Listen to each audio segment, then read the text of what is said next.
ਨੱਚਣ ਦੀ ਕੁੱਦਣ ਦੀ ਤੇ ਗਾਉਣ ਦੀ ਗਿਆਨ ਤੇ ਵਿਗਿਆਨ ਦੀ ਖੇਡਾਂ ਲਿਖਣ ਯੁੱਗ ਦੀ ਸ਼ੋਗ ਦੀ ਪੂਰਾ ਬੋਲੇ ਬਾਗ ਦੀ ਸੰਜੇ ਨਵੀਂ ਕਿਆਰੀ ਲਾਏ ਨਵੀਂ ਉਡਾਰੀ ਇੱਕ ਕੁੜੀ ਮਾਸੂਮ ਜੀ ਜਿਹੜੀ ਆਪਣੀ ਜ਼ਿੰਦਗੀ ਆਪਣੇ ਹਿਸਾਬ ਦੇ ਨਾਲ ਜਿਉਣਾ ਚਾਹੁੰਦੀ ਹੈ। ਇੱਕ ਕੁੜੀ ਮਾਸੂਮ ਜੀ ਜਿਹੜੀ ਆਪਣੀ ਜ਼ਿੰਦਗੀ ਨੂੰ ਆਪਣੇ ਹਿਸਾਬ ਦੇ ਨਾਲ ਜਿਉਣਾ ਚਾਹੁੰਦੀ ਹੈ। ਬੋਝ ਨਹੀਂ ਬਣਨਾ ਚਾਹੁੰਦੀ ਉਹ ਸਗੋਂ ਪੁੱਤਾਂ ਵਾਂਗੂ ਆਪਣੇ ਪਿਓ ਦੇ ਸਿਰ ਦਾ ਭਾਰ ਉਠਾਉਣਾ ਚਾਹੁੰਦੀ ਹੈ। ਸੋ ਮੈਂ ਪ੍ਰੋਗਰਾਮ ਦੇ ਵਿੱਚ ਗੱਲ ਕੀਤੀ ਇੱਕ ਛੋਟੀ ਜੀ ਕੁੜੀ ਦੀ। ਇਸ ਤੋਂ ਪਹਿਲਾਂ ਤੁਹਾਡੇ ਸਭ ਦਾ ਬਹੁਤ-ਬਹੁਤ ਸਵਾਗਤ ਹੈ ਸਾਡੇ ਪ੍ਰੋਗਰਾਮ ਨਵੀਂ ਉਡਾਰੀ ਦੇ ਵਿੱਚ। ਮੈਂ ਤੁਹਾਡੇ ਨਾਲ ਤੁਹਾਡੀ ਆਪਣੀ ਸੁਰਭੀ ਸ਼ਰਮਾ। ਜੀ ਹਾਂ, ਪ੍ਰੋਗਰਾਮ ਦੀ ਸ਼ੁਰੂਆਤ ਦੇ ਵਿੱਚ ਮੈਂ ਇੱਕ ਮਾਸੂਮ ਜੀ ਕੁੜੀ ਦੀ ਗੱਲ ਕੀਤੀ ਹੈ। ਇਹ ਕੁੜੀ ਜ਼ਰੂਰ ਮਾਸੂਮ ਹੈ, ਲੇਕਿਨ ਇਹਦੇ ਹੌਸਲੇ ਤੇ ਉਹਦਾ ਵਿਸ਼ਵਾਸ ਬਹੁਤ ਵੱਡਾ ਹੈ। ਇੱਥੋਂ ਤੱਕ ਇਹਦੀ ਸੋਚ ਵੀ ਬਹੁਤ ਵੱਡੀ ਹੈ ਤੇ ਮਾਸੂਮ ਜੀ ਕੁੜੀ ਨੇ ਬਹੁਤ ਵੱਡੀਆਂ ਉਪਲਬਧੀਆਂ ਵੀ ਹਾਸਲ ਕੀਤੀਆਂ ਨੇ ਤੇ ਕੀ ਉਪਲਬਧੀਆਂ ਨੇ ਹਾਸਲ ਕੀਤੀਆਂ ਨੇ ਅਸੀਂ ਉਸ ਤੋਂ ਹੀ ਜਾਣਾਂਗੇ। ਤੇ ਅੱਜ ਮੇਰੇ ਸਟੂਡੀਓ ਦੇ ਵਿੱਚ ਮੇਰੇ ਨਾਲ ਮੌਜੂਦ ਹੈ ਸਾਨਵੀ ਸੂਦ, ਜੋ ਕਿ 8 ਸਾਲਾਂ ਦੀ ਹੈ ਔਰ 8 ਸਾਲ ਦੀ ਉਮਰ ਦੇ ਵਿੱਚ ਇਸ ਨੇ ਦੁਨੀਆ ਦੀਆਂ 3 ਚੋਟੀਆਂ ਨੂੰ ਹਾਸਲ ਕੀਤਾ ਹੈ, ਮਤਲਬ ਪੀਕ ਤੱਕ ਪਹੁੰਚੀ ਹੈ। ਇਸ ਤੋਂ ਇਲਾਵਾ ਇਹ ਵਰਲਡ ਦੀ ਆਲ ਓਵਰ ਵਰਲਡ ਦੀ ਸਭ ਤੋਂ ਛੋਟੀ ਕੁੜੀ ਹੈ ਜੋ ਪਰਬਤ ਹੋ ਰਹੀ ਹੈ। ਸੋ ਬਹੁਤ-ਬਹੁਤ ਸਵਾਗਤ ਹੈ ਸਾਨਵੀ ਜੀ ਤੁਹਾਡਾ ਸਾਡੇ ਸਟੂਡੀਓ ਦੇ ਵਿੱਚ। Thank you. ਸਾਨਵੀ ਜੀ ਕਿਹੜੀ ਕਲਾਸ 'ਚ ਤੁਸੀਂ ਪੜ੍ਹਦੇ ਹੋ? मैं क्लास 3 में पढ़ती हूँ। ਤੇ ਫਿਰ ਕਿਸ ਤਰੀਕੇ ਦੇ ਨਾਲ ਤੁਹਾਡੇ ਮਨ ਦੇ ਵਿੱਚ ਖਿਆਲ ਆਇਆ ਕਿ ਮੈਂ ਹੁਣ ਪਰਬਤ ਚੜ੍ਹਨਾ ਹੈ? ਇੰਨਾ ਵੱਡਾ ਖਿਆਲ ਮੈਨੂੰ ਨਹੀਂ ਲੱਗਦਾ ਛੋਟੇ ਛੋਟੇ ਬੱਚਿਆਂ ਨੂੰ ਇੰਨਾ ਵੱਡਾ ਖਿਆਲ ਆਉਂਦਾ। ਤੁਹਾਡੇ ਮਨ ਦੇ ਵਿੱਚ ਕਿਵੇਂ ਆਇਆ? मैं पापा की ट्रैकिंग पे जाती थी, फिर वैष्णो माता भी जाती थी। वहाँ से मेरे पापा ने कहा कि हम कुछ नया करते हैं। फिर वहाँ से मैंने एवरेस्ट बेस कैंप चढ़ा। वहाँ की जो जर्नी थी वो बहुत अच्छी थी। एवरेस्ट ਦਾ ਕਿਵੇਂ ਖਿਆਲ ਆਇਆ ਕਿ ਐਵਰੈਸਟ ਵਾਲਾ ਹੀ ਚੜ੍ਹਨਾ ਹੈ? वो हमने ਮੈਂ ਵੀ ਸੁਣਿਆ ਸੀ ਤੁਸੀਂ ਕੋਈ ਮੂਵੀ ਦੇਖੀ ਹੈ ਸ਼ਾਇਦ। हाँ जी ਮੂਵੀ ਦੇਖ ਕੇ ਤੁਹਾਨੂੰ ਇਹ ਖਿਆਲ ਆਇਆ ਕਿ ਮੈਂ ਐਵਰੈਸਟ ਦਾ ਜਿਹੜਾ ਬੇਸ ਕੈਂਪ ਚੜ੍ਹਨਾ ਹੈ? हाँ जी, हमने मूवी देखी थी तो मैंने पूछा था पापा से कि हम जा सकते हैं, तो मेरे पापा ने बोला हम एवरेस्ट तो नहीं जा सकते, हम एवरेस्ट बेस कैंप जा सकते हैं। तो हमने एवरेस्ट बेस कैंप से अपनी जर्नी स्टार्ट की थी। ਮਤਲਬ ਤੁਸੀਂ ਛੋਟੇ ਹੁੰਦੇ ਕੋਈ ਹੋਰ ਵੀ ਸੁਪਨਾ ਸੀਗਾ ਪਹਿਲਾਂ ਕਿ ਨਹੀਂ ਮੈਂ ਆ ਕਰਨਾ ਹੈ, ਕਿ ਸ਼ੁਰੂ ਤੋਂ ਆਹੀ ਆਇਆ ਮਨ ਵਿੱਚ, ਸਭ ਤੋਂ ਪਹਿਲਾ ਡ੍ਰੀਮ ਆਹੀ ਆਇਆ कि मैं माउंट एवरेस्ट पे जाना है?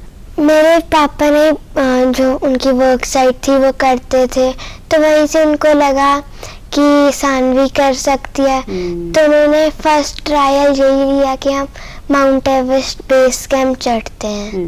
ਤੇ ਡਰ ਨਹੀਂ ਲੱਗਾ जब पहली बार सोचा? जब माउंट एवरेस्ट बेस कैंप जा रहे थे ऊपर, तब तो मैं चलती रही। उसके बाद जब जाना था, लास्ट नाइट उसकी थी, उससे पहले एक दिन, उसमें वहाँ पे मुझे बहुत सारी वॉमिटिंग्स, मुझे बहुत डर लगा कि मैं कैसे यहाँ पे माउंटेन्स पे आ गई हूँ, मुझे वॉमिटिंग्स आ रही हैं, अजीब अजीब हो रहा है। ਤੇ ਫਸਟ ਟਾਈਮ ਕਿਹੜਾ ਈਅਰ ਸੀ ਜਦੋਂ ਤੁਸੀਂ ਪਹਿਲੀ ਵਾਰ ਮਾਊਂਟ ਐਵਰੈਸਟ ਤੇ ਚੜ੍ਹਾਈ ਕੀਤੀ? वो 2021 ਸੀ। ਤੇ ਏਜ ਕਿੰਨੀ ਹੋਏਗੀ ਤੁਹਾਡੀ ਉਦੋਂ? 7 ਅੱਛਾ 7 ਈਅਰ ਦੇ ਵਿੱਚ ਤੁਸੀਂ ਪਹਿਲੀ ਵਾਰ ਜਿਹੜੀ ਚੜ੍ਹਾਈ ਪੂਰੀ ਜਰਨੀ ਸ਼ੁਰੂ ਕੀਤੀ ਉਸ ਤੋਂ ਬਾਅਦ, ਤੇ ਉਹਦਾ ਪੂਰਾ ਐਕਸਪੀਰੀਅੰਸ ਮੈਂ ਜਾਣਨਾ ਚਾਹੂੰਗੀ ਕਿ ਕਿਵੇਂ ਤੁਸੀਂ ਸ਼ੁਰੂਆਤ ਕੀ, ਕਿਵੇਂ ਤੁਸੀਂ ਚੜ੍ਹਨਾ ਸ਼ੁਰੂ ਕੀਤਾ ਤੇ ਤੁਹਾਡੇ ਨਾਲ ਕੌਣ-ਕੌਣ ਸੀ? मेरे नाल जो हमारा गाइड होता है और जो हमारी टीम होती है वो थी, और मेरे पापा थे। पापा थे आपके साथ। तो किਵੇਂ ਦਾ ਰਿਹਾ ਫਿਰ ਪਹਿਲਾ ਐਕਸਪੀਰੀਅੰਸ? वो बहुत अच्छा रहा। मैंने जब माउंट एवरेस्ट बेस कैंप पे इंडियन फ्लैग होस्ट किया, मुझे बहुत अच्छा लगा, प्राउड फील हुआ कि मैंने सोचा था और वो हो गया फर्स्ट टाइम पे, तो मुझे बहुत अच्छा लगा। तो उस तो बाद जब ਤੁਸੀਂ वापस आए तो उस तो बाद ਤੁਹਾਡੇ ਮਨ ਦੇ ਵਿੱਚ ਕੀ ਖਿਆਲ ਆਇਆ दूसरा? फिर उसके बाद हाँ, पापा ने बोला हम इसको ऐसे छोड़ते नहीं। फिर जब हम एवरेस्ट बेस कैंप से वापस आए थे तब गर्ल्स जो किड्स मोटिवेट हो रहे थे, तो मेरे पापा ने बोला हम और आगे करते हैं। तो वहाँ से मैंने माउंट किलिमंजारो, उसी year mount Kilimanjaro, highest peak of Africa मैंने चढ़ी। ਉਸ ਤੋਂ ਬਾਅਦ ਤੁਸੀਂ ਆਸਟ੍ਰੇਲੀਆ ਦਾ ਔਰ ਰਸ਼ੀਆ ਦਾ ਵੀ ਕੀਤਾ ਨਾ? हाँ जी। ਤੇ ਉਹਦਾ ਐਕਸਪੀਰੀਅੰਸ ਵੀ ਮੈਂ ਜਾਨਣਾ ਚਾਹੂੰਗੀ ਤੁਹਾਡੇ ਤੋਂ। उसके बाद मैं माउंट कोजियोको गई थी जी। ऑस्ट्रेलिया में, ਜੀ। और उसमें भी बहुत फर्स्ट टाइम स्नो में जा रही थी, क्योंकि उसमें बहुत ठंड थी, बहुत डर लग रहा था कि इतनी तो मैंने स्नो भी नहीं देखी माउंट किलिमंजारो पे भी और माउंट एवरेस्ट बेस कैंप पे, तो इतनी स्नो मुझसे चला नहीं जा रहा था। बट मेरे पापा ने मुझे मोटिवेट किया और मैंने माउंट कोजियोको को भी चढ़ लिया। ਕਿੰਨੇ ਦਿਨ ਲੱਗੇ थे चढ़न ਨੂੰ? माउंट कोजियोको 1 दिन लगा था, और रशिया को माउंट एल्ब्रेस को लगा था 7 डेज।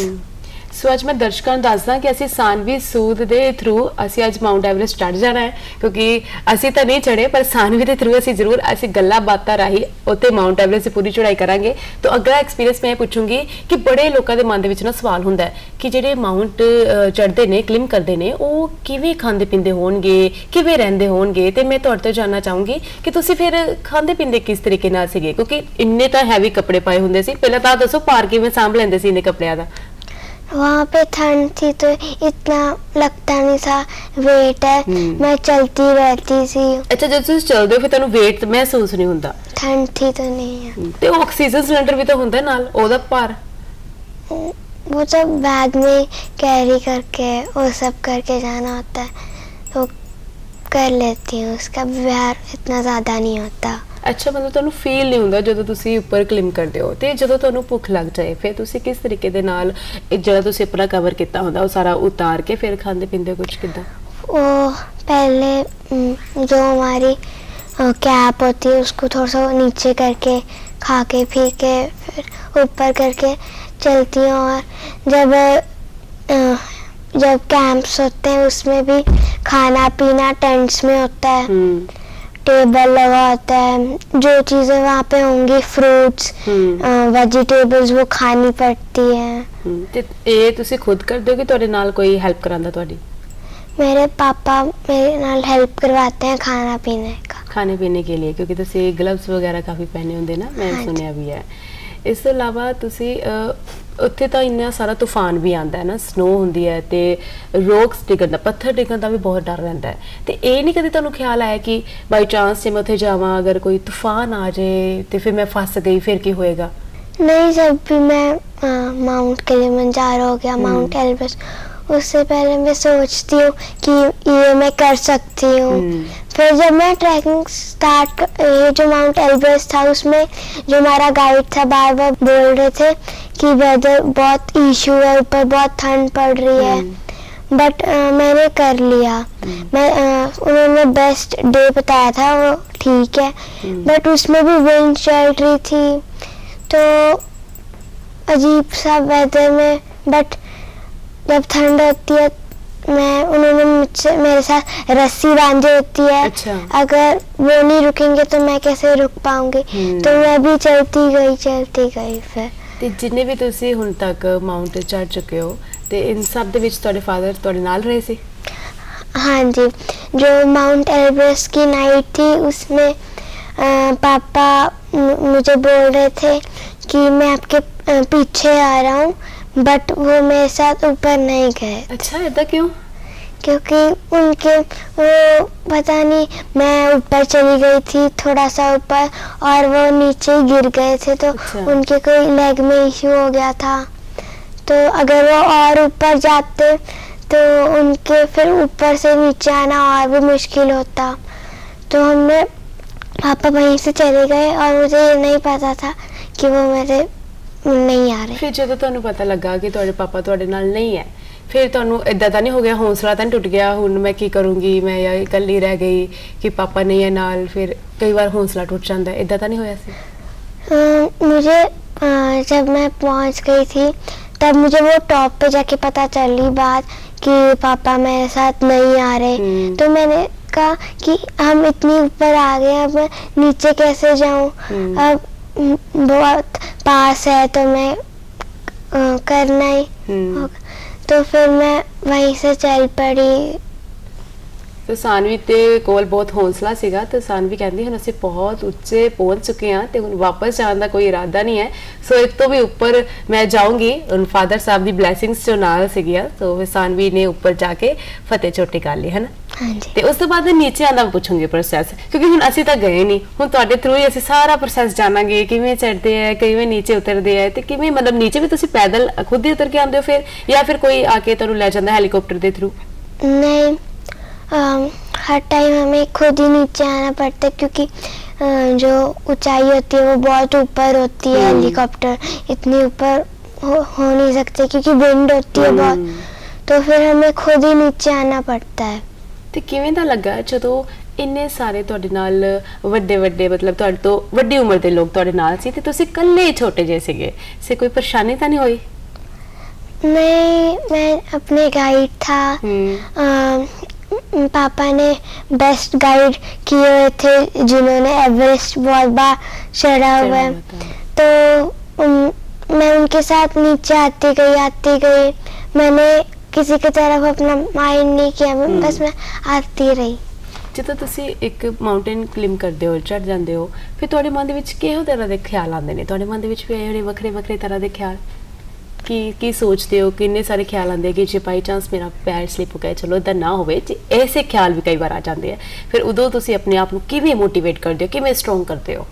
वहाँ पे स्नो होती है, मैंने क्रैम्पल्स पहने होते हैं, उन्होंने मुझे रस्सी से बांधा होता है, तो इतना गिरने का डर नहीं होता। बट अगर हो गया तो वो मुझे रस्सी से खींच के होगा नहीं, रस्सी से खींच के अपनी तरफ कर देते हैं आपको ना, ताकि आप आगे आगे बढ़ते जाओ। अगर बाई चांस कोई चोट लग जाए, कुछ हो जाए, उसके लिए भी बैंडेज वगैरह या फिर फर्स्ट एड वहाँ पर उपलब्ध होता है सब? वो मेडिकल किट लेके जाते हैं, अगर कोई मेडिसिन हो जरूरत हो तो वो दे देते हैं, मास्क नीचे करके कुछ भी जब होता है वो कर देते हैं, उनके पास मेडिकल किट होती है। ਸੋ ਇੰਨੀ ਉੱਚੀ ਚੋਟੀ ਤੇ ਜਾ ਕੇ ਜਦੋਂ ਤੁਸੀਂ ਵਿਊ ਦੇਖਿਆ, ਦ੍ਰਿਸ਼, ਕਿਉਂਕਿ ਅਸੀਂ ਜਦੋਂ ਵੀ ਕਿਸੇ ਮਾਊਂਟੇਨ ਤੇ ਜਾਂਦੇ ਆ, ਚਾਹੇ ਅਸੀਂ ਵੈਸ਼ਨੋ ਦੇਵੀ ਦੀ ਗੱਲ ਕਰ ਲਈਏ ਨਾ, ਤਾਂ ਅਸੀਂ ਉੱਥੇ ਜਾ ਕੇ ਨਾ ਦੇਖਦੇ ਆ ਕਿੰਨਾ ਸੋਹਣਾ ਵਿਊ ਹੈ, ਨੀਚੇ ਦੁਨੀਆ ਦਿਖਦੀ ਹੈ ਬਹੁਤ ਅਲੱਗ ਤਰੀਕੇ ਦੇ ਨਾਲ। ਤੇ ਤੁਹਾਨੂੰ ਕਿਹੋ ਜਿਹੀ ਲੱਗੀ ਇੰਨੀ ਉੱਚੀ ਚੋਟੀ ਤੇ ਜਾ ਕੇ ਇੰਨੀ ਦੁਨੀਆ ਦੇਖ ਕੇ? ਤੁਹਾਨੂੰ ਕਿਹੋ ਜਿਹਾ ਉਦੋਂ ਲੱਗ ਰਿਹਾ ਸੀ? मुझे वहाँ ऊपर बहुत अच्छा लग रहा था जब मैं माउंट किलिमंजारो पे गई। वहाँ पे स्टोन्स ही स्टोन्स, एक माउंटेन था स्टोन्स का बना हुआ पूरा, उसके ऊपर भी चढ़ना पड़ा था। और उसके बाद माउंट कोजियोको में ठंड ही ठंड, माउंटेन स्नो के भरे हुए। उसके बाद माउंट एवरेस्ट, उसमें चढ़ रहे थे, उस नीचे पूरी स्नो, क्लाउड्स, हम इतने टॉप पे आ गए थे, क्लाउड्स भी नीचे दिख रहे थे, माउंटेन स्नो के, बहुत अजीब सा एक्सपीरियंस था मेरा। अजीब सा था। तो बेस्ट मेमोरी कोई होवे? बेस्ट मेमोरी मेरी थी जब मैंने टॉप पे इंडियन फ्लैग होस्ट किया। ਤੇ ਉਦੋਂ ਕਿੱਦਾਂ ਦੀ ਫੀਲਿੰਗ ਆਈ ਫਿਰ? उस टाइम मुझे बहुत अच्छा लगा कि मैंने 7 समिट्स में करना चाहती हूँ, उनमें से मैंने 3 टॉप कर लिए हैं। ਮੈਂ ਵੀ ਸੁਣਿਆ ਕਿ ਜਦੋਂ ਤੁਸੀਂ ਉੱਥੇ ਫਲੈਗ ਆਪਣੇ ਝੰਡਾ ਜਦੋਂ ਸਾਡਾ ਗੱਡਿਆ ਇੰਡੀਆ ਦਾ, ਤੇ ਤੁਹਾਡੇ ਨਾਲ ਜਿਹੜੇ ਅੰਗਰੇਜ਼ ਸੀ ਉਹਨਾਂ ਨੇ ਵੀ ਨਾਰੇ ਲਗਾਏ ਹਿੰਦੁਸਤਾਨ ਦੇ, ਭਾਰਤ ਦੇ, ਤੇ ਉਦੋਂ ਤੁਹਾਨੂੰ ਇੱਕ ਪ੍ਰਾਊਡ ਮੂਮੈਂਟ ਫੀਲ ਹੋਇਆ ਹੋਣਾ ਜਦੋਂ ਤੁਹਾਡੇ ਨਾਲ ਬਾਕੀ ਦੇਸ਼ਾਂ ਦੇ ਜਿਹੜੇ ਨੇ ਉਹ ਵੀ ਨਾਰੇ ਲਗਾ ਰਹੇ ਸੀ?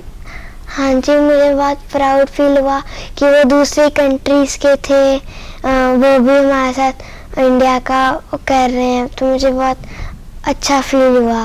ਫਿਰ ਜਦੋਂ ਤੁਸੀਂ ਵਾਪਸ ਆਏ ਤੇ ਇੰਨੀ ਵੱਡੀ ਉਪਲਬਧੀ ਹਾਸਲ ਕਰਕੇ, ਉਸ ਤੋਂ ਬਾਅਦ ਕਿਹੋ ਜਿਹਾ ਮਾਹੌਲ ਸੀ ਤੁਹਾਡੀ ਫੈਮਿਲੀ ਦਾ, ਫਰੈਂਡਸ ਦਾ, ਰਿਲੇਟਿਵਸ ਦਾ?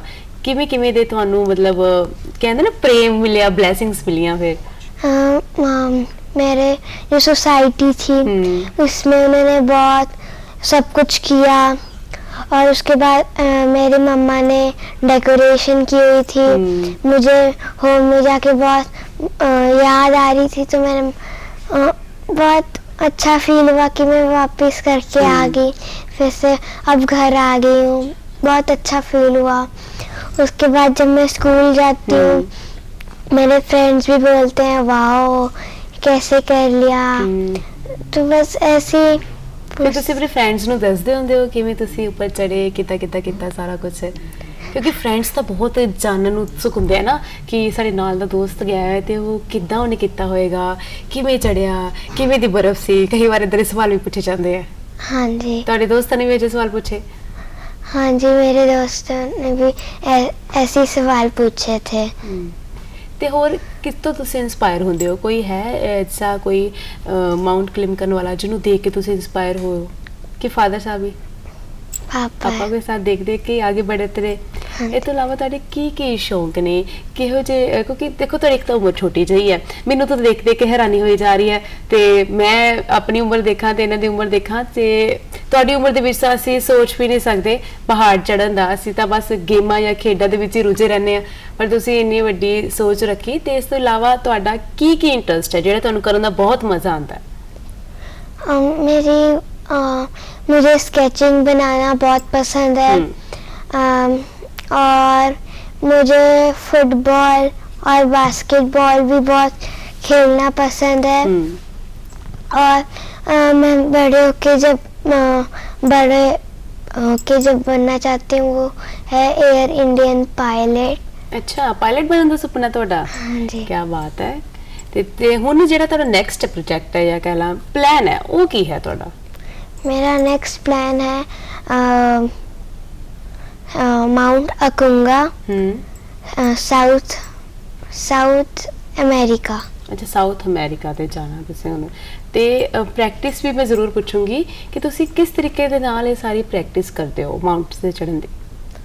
मैं अपना जिम जाती हूँ। अच्छा, ਤੁਸੀਂ ਜਿਮ ਵੀ ਜਾਂਦੇ ਹੋ? जी, मैं जिम जाती हूँ और फिर जब जिम से आती हूँ इवनिंग में थोड़ी सी साइकिलिंग रनिंग कर लेती हूँ। और कुछ स्पेशल तो नहीं, जिम जाती हूँ। स्पेशल कोई और गेम्स खेलने का शौक होवे? बस फुटबॉल बास्केटबॉल ऐसी जो स्कूल्स में होती हैं वही करती हूँ। घर दे विच कौन कौन है हो? घर दे विच मेरे पापा मम्मी दादू और मेरी एक सिस्टर और ब्रदर है। ਅਚੀਵਮੈਂਟਸ ਦੀ ਗੱਲ ਕਰਦੇ ਹਾਂ ਤੇ ਹੁਣ ਤੁਸੀਂ ਦੇਖੋ ਦੁਨੀਆ ਦੇ ਸਭ ਤੋਂ ਛੋਟੇ ਪਰਬਤੋਰੀ ਬਣ ਚੁੱਕੇ ਹੋ ਜਿਨ੍ਹਾਂ ਨੇ 3 ਉੱਚੀ ਚੋਟੀਆਂ ਨੂੰ ਫਤਿਹ ਕੀਤਾ ਹੈ, ਇੰਡੀਆ ਦਾ ਨਾਮ ਰੋਸ਼ਨ ਕੀਤਾ ਹੈ, ਪੰਜਾਬ ਦਾ ਵੀ ਨਾਮ ਰੋਸ਼ਨ ਕੀਤਾ ਹੈ। ਤਾਂ ਅਚੀਵਮੈਂਟਸ ਤਾਂ ਬਣਦੀਆਂ ਨੇ, ਅਵਾਰਡਸ ਵੀ ਬਣਦੇ ਨੇ। ਤਾਂ ਕਿੰਨੇ ਕੁ ਅਵਾਰਡਸ ਤੁਸੀਂ ਹੁਣ ਤੱਕ ਹਾਸਲ ਕਰ ਚੁੱਕੇ ਹੋ? मैंने Guinness book of records, Kalam world of records, Asia book of records और भी अवार्ड्स किए हैं। ਸਟੇਟ ਅਵਾਰਡ ਵੀ ਇਹਨਾਂ ਨੂੰ ਮਿਲ ਚੁੱਕਿਆ। ਤੁਹਾਨੂੰ ਮੈਂ ਦੱਸ ਦਵਾਂ ਕਿ ਮੁੱਖ ਮੰਤਰੀ ਭਗਵੰਤ ਮਾਨ ਵੱਲੋਂ ਇਹਨਾਂ ਨੂੰ ਸਟੇਟ ਅਵਾਰਡ ਵੀ ਮਿਲ ਚੁੱਕਿਆ ਹੈ। ਤੇ ਜਦੋਂ ਸਟੇਟ ਅਵਾਰਡ ਮਿਲਿਆ ਮੈਂ ਤਾਂ ਤੁਹਾਡੀ ਵੀਡੀਓ ਦੇਖੀ ਸੀਗੀ ਤੇ ਮੈਨੂੰ ਬੜਾ ਚੰਗਾ ਲੱਗਾ ਤੇ ਇੱਕ ਮਾਣ ਜਿਹਾ ਮਹਿਸੂਸ ਹੋਇਆ ਜਦੋਂ ਉਹਨਾਂ ਨੇ ਤੁਹਾਡੀ ਉੱਥੇ ਅਨਾਉਂਸਮੈਂਟ ਕੀਤੀ। ਤੇ ਤੁਹਾਨੂੰ ਕਿਹੋ ਜਿਹਾ ਉਦੋਂ ਮਹਿਸੂਸ ਹੋਇਆ ਜਦੋਂ ਤੁਹਾਡੀ ਉੱਥੇ ਅਨਾਉਂਸਮੈਂਟ ਕੀਤੀ ਗਈ ਤੇ ਮੁੱਖ ਮੰਤਰੀ ਵੱਲੋਂ ਤੁਹਾਨੂੰ ਬਹੁਤ ਵਧੀਆ ਤਰੀਕੇ ਦੇ ਨਾਲ ਸਨਮਾਨਿਤ ਕੀਤਾ ਗਿਆ? मुझे बहुत अच्छा लगा कि उन्होंने मेरा नेम लिया है और उसके बाद मैं स्टेज में जा रही हूँ, उन्होंने अवार्ड दिया। कोई खास ब्लेसिंग्स उन्होंने किया होवे, तो कुछ खास किया होवे? उन्होंने ये बोला था कि जो आप कर रहे हो वो कोई भी नहीं कर सकता, well done, you have done India proud. तो ये भी बात मुझे बड़ी बात लगी थी कि उन्होंने ये बात बोली है मुझे। ਤੇ ਕੁਝ ਦਿਨ ਪਹਿਲਾਂ ਇਹ ਅਨੁਰਾਗ ਠਾਕੁਰ ਹੋਣਾ ਦੇ ਖੇਡ ਮੰਤਰੀ ਆਪਣੇ ਜਿਹੜੇ ਨੇ ਅਨੁਰਾਗ ਠਾਕੁਰ ਹੋਣਾ ਦੇ ਘਰ ਵੀ ਹੋ ਕੇ ਆਏ ਨੇ। ਸੇ ਉਦੋਂ ਉੱਥੇ ਜਾ ਕੇ ਕਿਵੇਂ ਦਾ ਲੱਗਿਆ, ਕਿਵੇਂ ਉਹਨਾਂ ਨੇ ਤੁਹਾਡਾ ਸਵਾਗਤ ਕੀਤਾ ਤੇ ਕੀ ਗੱਲਾਂ ਤੁਸੀਂ ਉਹਨਾਂ ਨਾਲ ਕੀਤੀਆਂ, ਸਾਡੇ ਨਾਲ ਵੀ ਜ਼ਰੂਰ ਸਾਂਝਾ ਕਰੋ। उन्होंने मेरे बारे में थोड़ी सी लाइंस बोली जी और मुझे बहुत अच्छा लगा कि मैं उनके घर गई हूँ, उनके रूम में बैठी हूँ, उन्होंने मेरे बारे में कुछ बोला है, मुझे बहुत अच्छा लगा था। मेरे साथ कोई और नहीं, सानवी सूद है जो मात्र 8 वर्ष की आयु में दुनिया के 3 देशों की सबसे ऊंची पीक्स पे तिरंगा झंडा फहरा चुकी है। जी हाँ, चाहे अफ्रीका हो, रशिया हो, ऑस्ट्रेलिया हो, वहाँ पर सानवी सूद ने 8 साल की उम्र से पहले ही तिरंगा झंडा फहरा दिया। तो इतनी छोटी सी उम्र में इतनी ऊंचाइयों पर पहुंची, भविष्य के लिए आपको बहुत शुभकामनाएं। तो मैं युवा साथियों से इतना ही कहूँगा, फिट इंडिया की मुहिम को जारी रखिए। प्रधानमंत्री मोदी जी कहते हैं फिटनेस का डोज आधा घंटा रोज। और सानवी की फिटनेस को देख के तो लगता है कि ना जाने कितने प्रयास करते होंगे। पढ़ाई में भी अव्वल है, 90% नंबर भी लेती हैं और दुनिया भर के माउंटेन जो हैं उनकी पीक पर पहुंचने की भी शुरुआत करती है। भविष्य के लिए बहुत सारी शुभकामनाएं।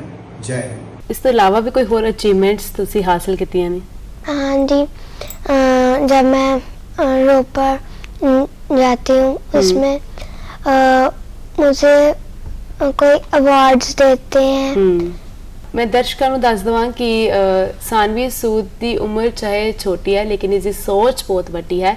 ਇਸ ਦਾ ਇੱਕ ਖਾਸ ਸਲੋਗਨ ਵੀ ਹੈ ਜੋ ਖੁਦ ਤੁਹਾਨੂੰ ਸਾਨਵੀ ਦੱਸੇਗੀ ਕਿਸ ਸਲੋਗਨ ਦੇ ਤਹਿਤ ਅੱਜ ਸਾਨਵੀ ਇੰਨਾ ਉੱਚੀਆਂ ਉਪਲਬਧੀਆਂ ਨੂੰ ਹਾਸਲ ਕਰ ਰਹੀ ਹੈ, ਕਿਉਂਕਿ ਸਾਨਵੀ ਕੁੜੀਆਂ ਦੀ ਇੰਪਾਵਰਮੈਂਟ ਨੂੰ ਲੈ ਕੇ ਬਹੁਤ ਗੱਲ ਕਰਦੀ ਹੈ। ਸੋ ਸਾਨਵੀ ਕੀ ਸਲੋਗਨ ਹੈ ਸਾਡੇ ਦਰਸ਼ਕਾਂ ਨੂੰ ਵੀ ਦੱਸੋ। मैंने लड़कियों के लिए, गर्ल चाइल्ड एम्पावरमेंट के लिए एक स्लोगन लिखा है, feel free in free India.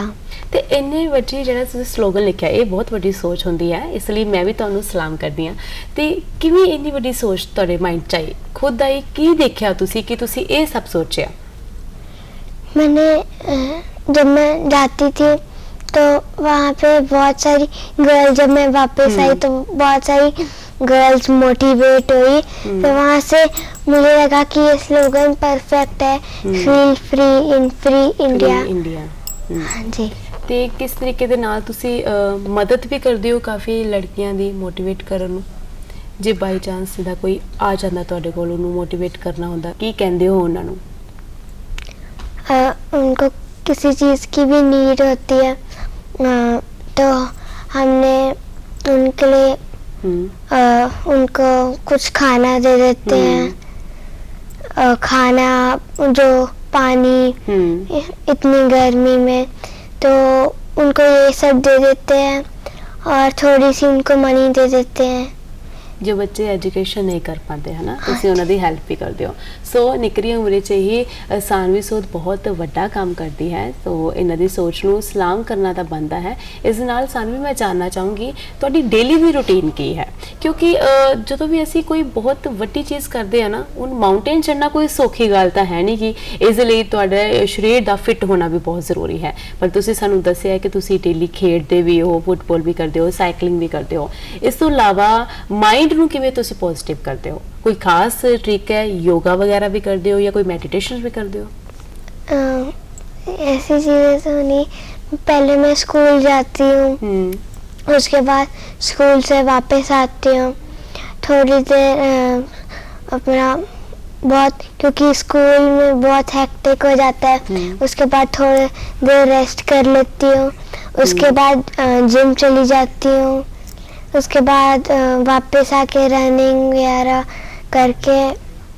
ਤੁਹਾਡੀ ਬੈਸਟ ਫਰੈਂਡ ਕੌਣ ਹੈ? मेरी बेस्ट फ्रेंड 2 हैं। 2 ਬੈਸਟ ਫਰੈਂਡਸ ਹੈ, ਠੀਕ ਹੈ। ਫਿਰ ਤੁਸੀਂ ਉਹਨਾਂ ਦੇ ਨਾਲ ਸਾਰੀ ਗੱਲਬਾਤ ਕਰਦੇ ਹੋ? हाँ जी। ਠੀਕ ਹੈ ਜੀ। ਸੋ ਅਸੀਂ ਅੱਜ ਪ੍ਰੋਗਰਾਮ ਦੇ ਵਿੱਚ ਸਾਨਵੀ ਸੂਦ ਦੇ ਨਾਲ ਸਾਨਵੀ ਦੇ ਬਾਰੇ ਜਾਣਿਆ ਤੇ ਸਾਨਵੀ ਨੇ ਨਿੱਕੀ ਜਿਹੀ ਉਮਰ ਦੇ ਵਿੱਚ ਬਹੁਤ ਵੱਡੇ ਮੁਕਾਮ ਨੂੰ ਹਾਸਲ ਕੀਤਾ ਹੈ। ਤਾਂ ਸਾਨਵੀ, ਜਾਂਦੇ ਜਾਂਦੇ ਤੁਸੀਂ ਸਾਡੇ ਦਰਸ਼ਕਾਂ ਨੂੰ, ਯੰਗਸਟਰਸ ਨੂੰ ਤੇ ਆਪਣੇ ਵਰਗੇ ਬੱਚਿਆਂ ਨੂੰ ਇੱਕ ਖਾਸ ਔਰ ਪਿਆਰਾ ਜਿਹਾ ਮੈਸੇਜ ਜ਼ਰੂਰ ਦਿਓ। मैं गर्ल चाइल्ड एम्पावरमेंट को मोटिवेट कर रही हूँ और girl can do anything, they have to be mentally and physically strong. So ਬਹੁਤ ਵਧੀਆ ਮੈਸੇਜ ਦੇ ਨਾਲ ਸਾਨਵੀ ਸੂਦ ਨੇ ਸਾਨੂੰ ਕਿਹਾ ਹੈ ਕਿ ਗਰਲਸ ਜਿਹੜੀਆਂ ਨੇ ਫੀਲ ਫਰੀ ਕਰਦੀਆਂ ਨੇ ਫੀਲ ਇੰਡੀਆ ਦੇ ਵਿੱਚ। ਸੋ ਇਸ ਦੇ ਨਾਲ ਹੀ ਅਸੀਂ ਹੁਣ ਸਾਨਵੀ ਜੀ ਇਜਾਜ਼ਤ ਲੈਂਦੇ ਹਾਂ ਤੁਹਾਡੇ ਤੋਂ, ਤੇ ਦਰਸ਼ਕਾਂ ਤੋਂ ਵੀ, ਤੁਹਾਡੇ ਦਰਸ਼ਕਾਂ ਦਾ ਬਹੁਤ ਬਹੁਤ ਧੰਨਵਾਦ ਸਾਡੇ ਨਾਲ ਜੁੜਨ ਦੇ ਲਈ।